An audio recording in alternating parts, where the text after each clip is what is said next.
Prodigal's Return by Annie Adams Fields, 1834 to 1915.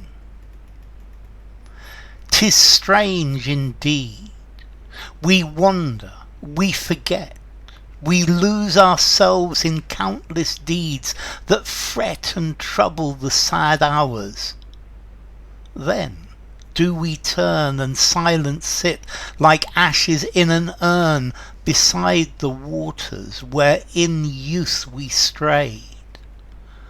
The soul, grown timid, of herself afraid, comes with no queenly bearing back to seek the beautiful green courts wherein none speak save voices of the air and the deep sea. She has forgot that nature made her free once in that land divine, and magic tales whispered within the stillness of strange sails that cross at midnight through the moonlit track of ocean, and unnamed ne'er venture back. Okay, this is a poem by Annie Adams Fields. She was born in Boston. She went to the best private school in Boston. In those days it was unusual to educate women. And when she was, I think, something like 20, she married, and her husband was the editor of the Atlantic magazine for maybe 10 years, and this was an article, a magazine about business, the arts, culture and science. It was the magazine in Boston, and this was a place where many famous poets of the East Coast were published. She was a philanthropist. Yes, before I go there, she also used her home as a salon to entertain the poets and the scientists and the famous people, the famous thinkers of the time, a bit like the Bloomsbury Group. And anyway, she was a great philanthropist and set up soup kitchens and refuges for unmarried women and various other things. When she's 48, her husband dies, and she falls in love with Sarah Orne Jewett, who was also an author and an authoress and a poet and a writer. And anyway, they fell in love, and they exchanged rings and marriage vows and lived together for the rest of their lives. The Prodigal's Return. So what's this about? Well, I think this is about youth and the folly of youth, or the crazy things that youth does, but not children, young people, and the freedom of being young. And I think there then comes a point where one grows up, where one no longer does the crazy things that you did in your youth, and life changes. You almost become afraid of doing these the crazy things that young people do. And I think this is why the title, The Prodigal's Return, because I think the youth, when you're in your early 20s, when you're in your 20s, you have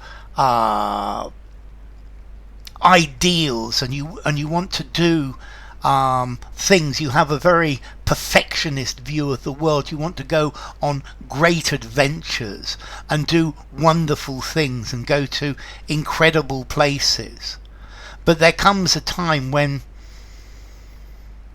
you start to you need to settle down, and you forget, or you're no longer looking for a world where you're a world of adventure, of doing different things. You're no longer hunting the allure of the unknown, and you forget that you forget your youth, and you forget the desire to escape the ordinary, and you no longer think about adventures. But I think you still remember this, and you feel nostalgia for it, and you wish it to come, you wish it come back. So it's saying that when you're young, you're full of adventure, full of idealism, and then there comes a point where you stop and you become more realistic about the world, and you remember what it was like in the past, and you understand more the uncertainties of the world that you live in. And I think you don't want to live that type of life again, but it's something that you remember. Those were the days. So 'tis strange indeed, it's very strange. We wander, we forget, we lose ourselves in countless deeds that fret and trouble the sad hours. So it's very strange. We start by wandering, we wander the earth, we forget ourselves, we lose, we spend our lives doing countless deeds, countless interesting things, countless different things, countless adventures, and with doing these things,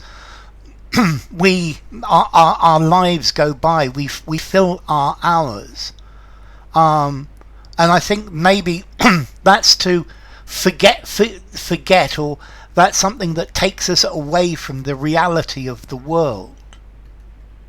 Then do we turn and silent sit like ashes in an urn beside the waters where in youth we strayed.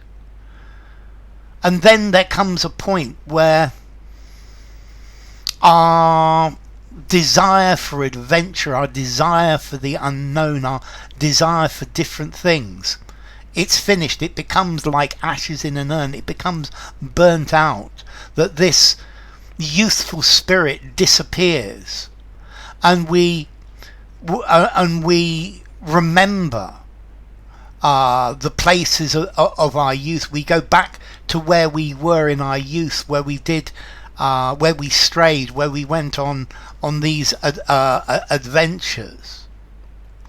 The soul grown timid, of herself afraid, comes back with no queenly bearing, back to seek the beautiful green courts wherein none speak, save voices of the air and the deep sea.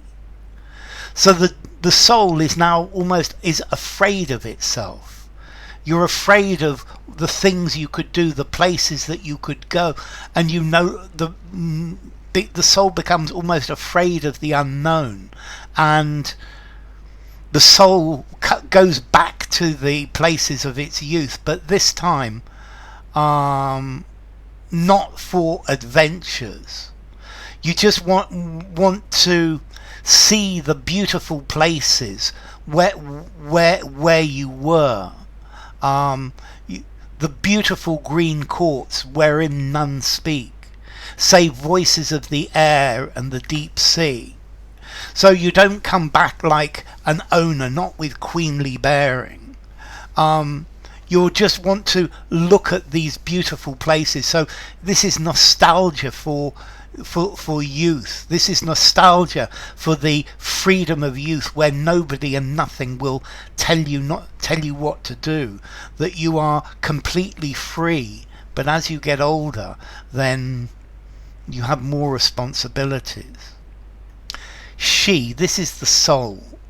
She has forgotten that nature made her free once in that land divine. So now you've got to this point where you forget that nature made you free, that you were free to do anything in this place, in this place of youth. And this was the world was a land of gods, of magic tales. And magic tales whispered within the stillness of strange sails that cross at midnight through the moonlit track of ocean, and unnamed ne'er venture back.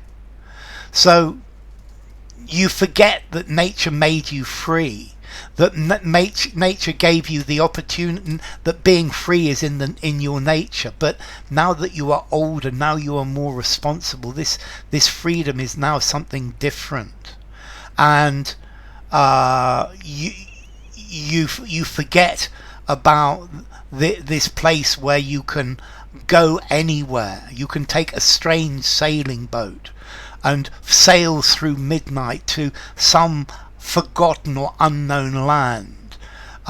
You sail into the future, and you never come back to that place. That this is something that, now that you have changed, you have matured, this is a place where you can never come back.